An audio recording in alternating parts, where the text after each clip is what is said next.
Menjatuhkan pidana kepada terdakwa dengan pidana mati.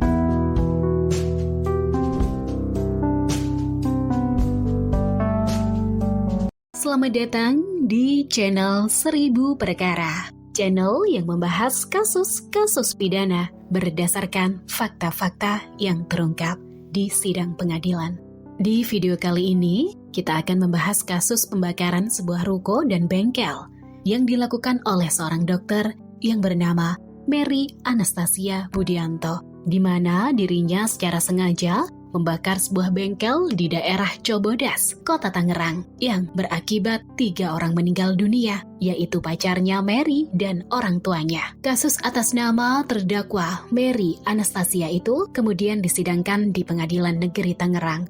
Berdasarkan fakta-fakta di persidangan, akhirnya terungkap kejadian yang sebenarnya dari kasus itu. Pelaku yang bernama Mary Anastasia ini lahir di Dumai pada tanggal 21 September 1991. Dalam kesehariannya, ia bekerja sebagai dokter di Rumah Sakit Siloam TB Simatupang dan di Rumah Sakit Murni Asih Tangerang. Suatu saat, sepupunya Mary mengenalkan dirinya dengan seorang pria yang bernama Leonardi Syahputra yang akrab disapa Leon. Leon merupakan pengelola bengkel Intan Jaya Motor milik keluarganya. Kebetulan, sepupunya Mary ini adalah customer bengkel Intan Jaya Motor yang lokasinya di sebuah ruko yang terletak di Jalan Cemara, Cibodas, Kota Tangerang. Ruko ini terdiri dari 4 lantai. Lantai 1 adalah bengkel, sedangkan di lantai di atasnya dijadikan tempat tinggal keluarganya Leon. Kembali ke Mary dan Leon yang telah berkenalan lebih dekat. Pada akhirnya, hubungan Mary dan Leon berlanjut ke jenjang yang lebih serius. Pada bulan September 2019, mereka resmi berpacaran. Setelah berpacaran, Mary dan Leon beberapa kali berhubungan badan, layaknya suami istri. 2 tahun setelah berpacaran, tepatnya di hari Kamis tanggal 5 Agustus 2021, Mary mendapati dirinya belum datang bulan. Karena itu, ia membeli test pack dan setelah dilakukan pengecekan melalui test pack, ternyata dirinya hamil. Atas kehamilannya, Mary pun memberitahukan kepada Leon. Awalnya, Leon tidak percaya kalau Mary hamil.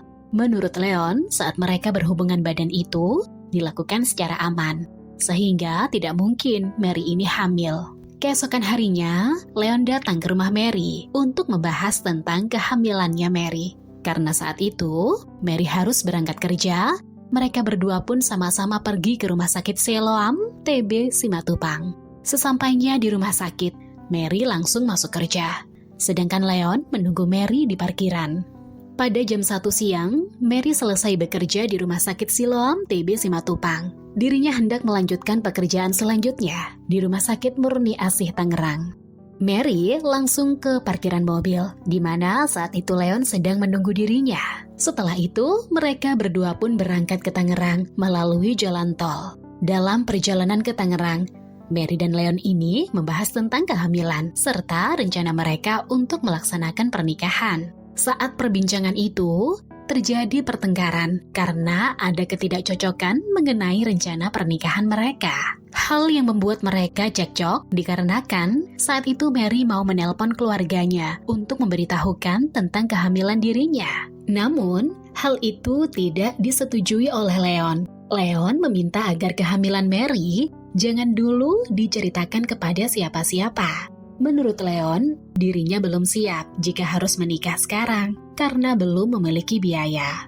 Pada saat bertengkar, tiba-tiba Leon meminta mobil berhenti dan setelah itu Leon langsung turun dari mobil dan berjalan menyeberang ke arah pembatas jalan tol. Mary yang takut terjadi apa-apa pada pacarnya langsung turun dari mobil dan menarik Leon untuk masuk kembali ke dalam mobil. Karena melihat Leon dengan kondisi emosi yang tidak stabil, Mary mengajak Leon untuk menenangkan diri di sebuah hotel Olive Tangerang. Setelah sampai di hotel, mereka pun check-in dan masuk ke kamar. Pada jam 8 malam, Leon mengantar Mary ke Rumah Sakit Murni Asih Tangerang. Dirinya menunggu Mary di parkiran hingga Mary selesai bekerja. Pada jam 10 malam, Mary sudah selesai bekerja. Setelah menemui Leon, mereka berencana untuk kembali ke Hotel Olive. Sebelum ke hotel, terlebih dahulu mereka pergi ke bengkel Intan Jaya Motor untuk mengambil pakaiannya Leon. Dalam perjalanan ke bengkel, mereka singgah di sebuah warung pinggir jalan.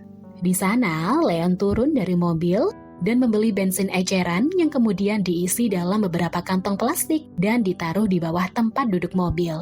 Setelah sampai di bengkel, Leon turun dari mobil, kemudian masuk ke bengkel. Saat itu, Mary melihat Leon membawa sebagian bungkus kantong plastik yang berisi bensin ke dalam bengkel. Sedangkan Mary menunggu di mobil.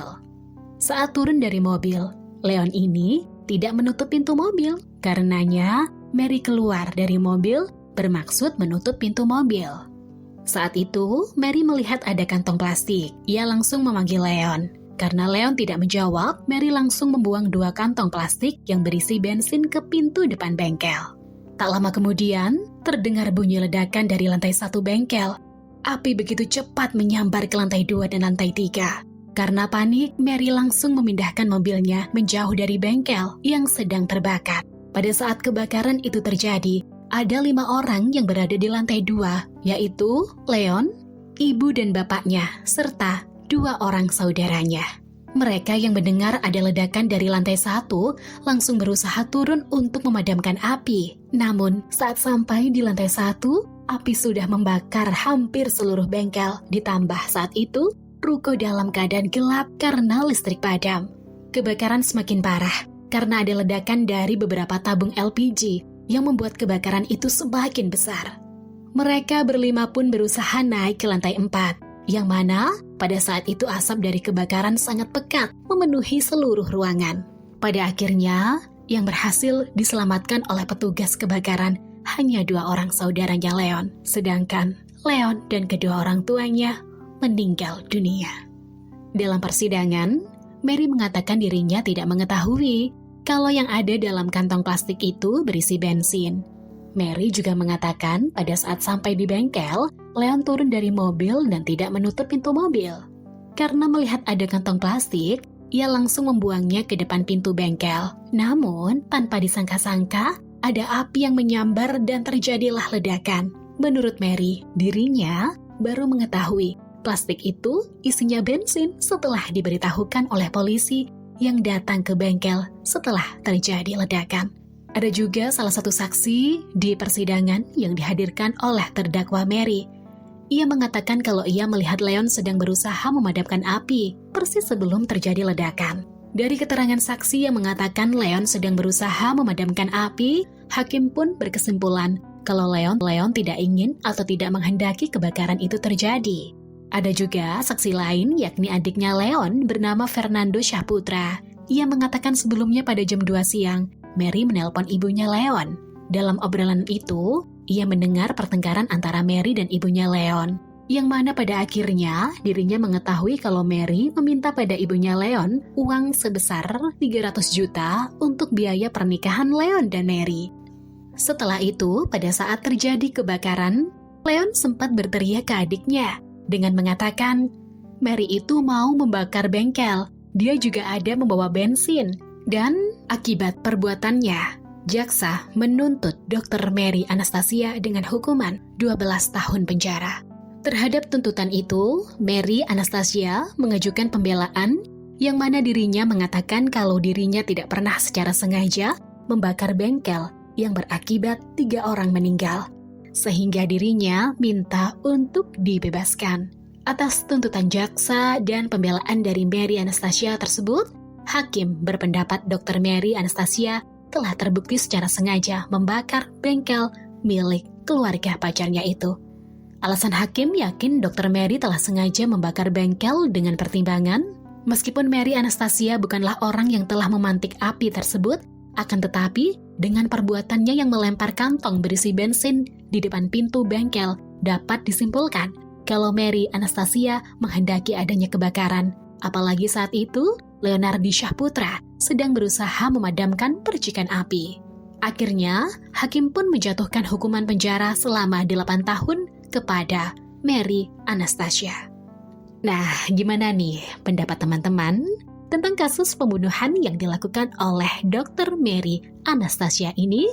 Tulis pendapatmu di kolom komentar ya. Jangan lupa like dan subscribe, serta aktifkan tanda loncengnya, agar setiap kami upload video terbaru akan muncul notifikasi di beranda YouTube kalian. Terima kasih.